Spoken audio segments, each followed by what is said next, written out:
प्रिय विद्यार्थियों, आज हम साइकन के बारे में चर्चा करेंगे। साइकन को स्काइफा भी कहा जाता है। यह संघ पोरीफेरा का जंतु है। जैसा कि हम पहले ही पढ़ चुके हैं, संघ पोरीफेरा के जंतुओं के शरीर पर पोर्स पाए जाते हैं, यानी पोर बियरिंग एनिमल होते हैं। तो इनके शरीर पर जो सूक्ष्म छिद्र पाए जाते हैं, पोर्स पाए जाते हैं, इन्हें ओस्टिया कहा जाता है। यह कैल्केरिया वर्ग का जंतु है, यानी इनका अंतःकंकाल कैल्शियम कार्बोनेट की बनी कंडिकाओं से मिलकर बना होता है। जंतु बहुकोश के होते हैं, लेकिन इनमें ऊतक या अंगतंत्र का अभाव होता है। शरीर जो है अनियमित आकार का होता है। इसका अधिकांश जंतु जो है एसिमेट्रिकल होते हैं और कुछ जंतु जो है रेडियल सिमेट्री भी दर्शाते हैं। तो आज हम साइकन के बारे में चर्चा करेंगे। सबसे पहले स्वभाव व वासस्थान यानी हैबिट और हैबिटाट। तो स्काइफा एक स्थानबद्ध समुद्री स्पंज है जो कि किसी चट्टान या सबस्ट्रेटम से चिपका रहता है। ये न्यूह के रूप में पाए जाते हैं और न्यूह में एक से ज़्यादा सदस्य होते हैं, यानी कॉलोनी में कई सदस्य होते हैं। किसी भी धरातल से यानी सबस्ट्रेटम से चिपकते हैं तो एक चिपके पदार्थ का स्राव करते हैं, उससे ये चिपके रहते हैं। साइकन की अगर आकृति को देखें तो ये कलश की आकृति होती है। कलश यानी धार्मिक अनुष्ठानों में जो कलश होता है ना, जिसका उपयोग किया जाता है, उस जैसी इसकी आकृति होती है और रंग जो है हल्का भूरा होता है। अधिकांश जो स्पंज है उनका जो आकृति है वो अनियमित होती है, यानी ये सिमेट्री की अगर चर्चा करें तो एसिमेट्रिकल होते हैं मोस्टली, लेकिन कुछ जो है एरियसमिति भी दर्शाते हैं। प्रत्येक जीव के स्वतंत्र सिरे पर एक छिद्र होता है, यानी जो सूक्ष्म छिद्र पाए जाते हैं पूरे शरीर में उनको क्या कहते हैं, ओस्टिया। और जो सारे ओस्टिया जो हैं उनसे जलधारा प्रवेश करती है, लेकिन जलधारा बाहर की ओर जिस बड़े छिद्र से निकलती है स्वतंत्र सिरे पर, उसको ओस्कुलम या अपवाही या बहिर्वाही छिद्र भी कहा जाता है। ये छिद्र चारों ओर से लंबी, सीधी, चूसाकार और एकाक्ष कंटिकाओं से घिरा रहता है। स्काइफा के शरीर का संगठन छिद्रों और नालों के एक जटिल तंत्र से बना होता है। जैसा कि मैंने अभी बताया कि पोरीफेरन जंतु है और शरीर पर पोर्स पाए जाते हैं। चूँकि इसमें जो है न तो एक्सक्रेटरी सिस्टम पाया जाता, न ही रेस्पिरेटरी, न ही कोई डाइजेस्टिव सिस्टम पाया जाता। तो ये जो जल है जो समुद्र में जहाँ पाए जाते हैं, तो वो जल ही जो है श्वसन, रेस्पिरेशन और एक्सक्रेशन में सहायक होता है। यानी जल धारा जो है ओस्टिया द्वारा शरीर में प्रवेश करती है और इसके साथ ही जो है ऑक्सीजन और जो भोज्य पदार्थ हैं, जो फूड्स है, वो जलधारा के साथ ही ओस्टिया द्वारा शरीर में प्रवेश करता है और जो ओस्कुलम है उसे जो है अपचित भोजन बाहर निकाल दिया जाता है। तो कहने का मतलब है कि जल जो है उत्सर्जन और जो भोजन ग्रहण करने में मददगार होता है। यहाँ हम इसका डायग्राम देख रहे हैं कि जो बाहर की ओर जो सूक्ष्म छिद्र हैं जो ओस्टिया कहलाते हैं, और ये ओस्टिया जो है वो एक कैनाल में खुलते हैं जिसको बोलते हैं अंतर्वाही नाल या इनकरंट कैनाल। और इनकरंट कैनाल जो है एक सूक्ष्म छिद्र जो है जिसको प्रोसोपाइल कहा जाता है, उसे रेडियल कैनाल में खुलती है। और रेडियल कैनाल जो है एक अन्य सूक्ष्म छिद्र जिसे एपोपाइल कहते हैं, एपोपाइल द्वारा जो है ये स्पोंजोसील में खुलती है, जो कि बड़ी गुहा है। और स्पोंजोसील जो है ऊपर की ओर जो है ओस्कुलम से बाहर की ओर खुलता है। तो इस तरह से ये एक तरह से कैनाल सिस्टम जो है इसमें डेवलप होता है। और ये जो कैनाल सिस्टम है, इसको साइकोनोइड टाइप का कैनाल सिस्टम कहा जाता है। यानी जलधारा ओस्टिया द्वारा प्रवेश करती है, ओस्टिया से कहाँ आती है, इनकरंट कैनाल में, और इनकरंट कैनाल से ये प्रोसोपाइल द्वारा रेडियल कैनाल में आ जाती है, और रेडियल कैनाल से जो है एपोपाइल द्वारा ये कहाँ खुलती है, स्पोंजोसील में, और स्पोंजोसील जो है फिर ओस्कुलम से बाहर की ओर खुलता है। अब हम इसकी अगर संरचना की बात करें तो पहले ही बताया कि जंतु जो है बहुकोश के होते हैं और इनमें उत्तक या अंगतंत्र जो है वो डेवलप नहीं होता। इसमें बाह्य अगर लेयर की बात करें तो 2 कोश के स्तर होते हैं, एक जो है पिनिकोड्रम कहलाता है और दूसरा कोइनोड्रम। पिनिकोड्रम और कोइनोड्रम जो है इनके बीच दोनों को जोड़ते हुए एक मेसेनकाइम जो है या जिलेटिनी मैट्रिक्स जो है वो भी पाई जाती है। अगर हम पिनिकोड्रम की बात करें तो ये बड़ी चपटी बहुभुजीय कोशिकाओं की बनी होती है जो लेयर होती है और इसे पिनिकोसाइट कहा जाता है। इन कोशिकाओं के मध्य में एक उभरा हुआ भाग होता है जिसमें केंद्रक होता है और ये कोशिकाएं संकुचनशील होती हैं, कॉन्ट्रेक्टाइल होती हैं और स्पंज के शरीर की सतह के क्षेत्रफल को कम या अधिक कर सकती हैं। पोरोसाइट कोशिकाएं इनकरेंट कैनाल के स्तर में पाई जाती हैं। ये पिनोकोसाइट के एक तरह से मॉडिफिकेशन है, रूपांतरण है और इनकरेंट नालों को रेडियल कैनाल से जोड़ती हैं। यह अंतःकोशिकीय मार्ग प्रोसोपाइल कहलाते हैं। पोरोसाइट दोनों सिरों पर खुली होती है। इनमें केंद्र परिधीय कोशिका द्रव्य में पाया जाता है। मायोसाइट या पेशी कोशिकाएं या ओस्कुलम तथा ओस्टिया के चारों ओर पाए जाने वाले लंबे संकुचनशील पिनिकोसाइट को मायोसाइट्स कहा जाता है। मायोसाइट्स इन छिद्रों के छोटा बड़ा होने की क्रिया पर कंट्रोल करते हैं।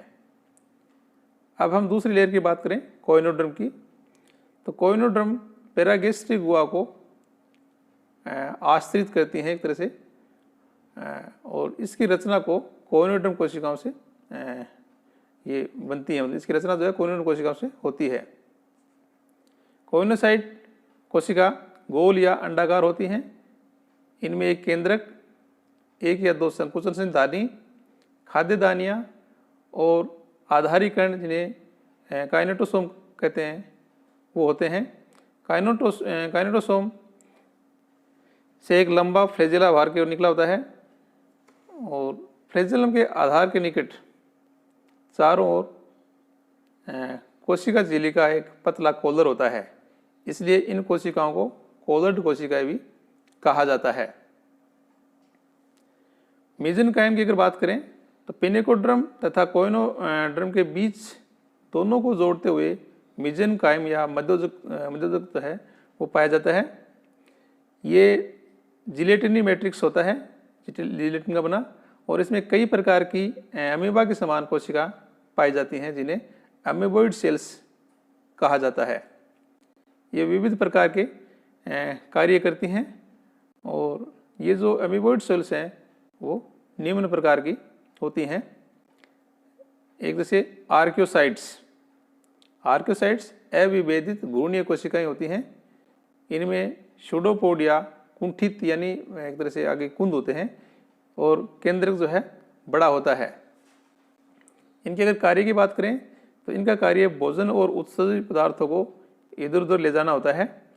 ये अन्य प्रकार की कोशिकाओं का निर्माण भी कर सकती हैं। ये अंडों और शुक्राणुओं को भी बनाती हैं। ऐसी कोशिकाओं को टोटिपोटेंट भी कहा जाता है क्योंकि ये प्राणी की किसी भी प्रकार की कोशिकाओं में बदल सकती हैं, रूपांतरित हो सकती हैं। ये पुनरुत्पादन उनकी जो क्रिया है उसमें भी एक महत्वपूर्ण भूमिका निभाती हैं, यानी इनका महत्वपूर्ण रोल होता है। ये विभिन्न प्रकार की जो सेल्स एमिबोइड सेल्स। दूसरे प्रकार की जो सेल्स हैं वो है कोलन-साइट।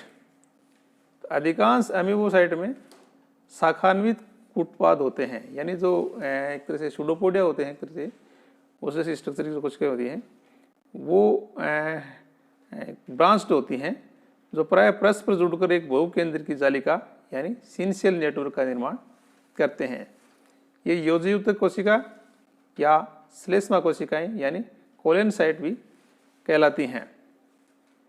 अन्य प्रकार की जो कोशिकाएं पाई जाती हैं वो हैं क्रोमोसाइट। इन कोशिकाओं में वर्णक पाया जाता है, जैसे कि नाम से पता चला क्रोम का मतलब कलर। कोशिकाओं में वर्णक पाया जाता है और इनके जो कूटपादाभ हैं वो भी पोलीरूपी होते हैं। पोलीरूप का मतलब एक जैसा उनका रूप नहीं होता, कोई कुंद होते हैं, कोई नुकीले होते हैं, अलग अलग फॉर्म में दिखाई देते हैं। अगली सेल्स होती हैं थिसोसाइट्स। तो इन कोशिकाओं में यानी थिसोसाइट्स में संचित भोजन भरा होता है, एक तरह से लीवर मान लीजिए अपन हायर एनिमल्स में, और इनके कूट पदार्थ जो हैं वो पोली रूप होते हैं, यानी एक जैसे नहीं होते, अनेक रूपों में दिखाई देते हैं, पाए जाते हैं। ये संवर्ण कोशिकाओं की भांति कार्य करते हैं। इसके अलावा मायोसाइट्स जो हैं ये भी पाई जाती हैं, और ये आस्टिया, ओस्कुलम और अन्य जो छिद्र हैं उनके चारों ओर पाई जाने वाली फ्यूजिफॉर्म संकोचनशील पेशिकाएं होती हैं, और ये इन छिद्रों के परिमाण को इनका जो साइज होता है उसको नियंत्रित करने के लिए अवरोधनी बनाती हैं। इसके अलावा स्क्लेरोब्लास्ट कोशिकाएं हैं वो भी पाई जाती हैं। तो ये स्क्लेरोब्लास्ट कोशिकाएं जो हैं कंटिकाओं का निर्माण करती हैं।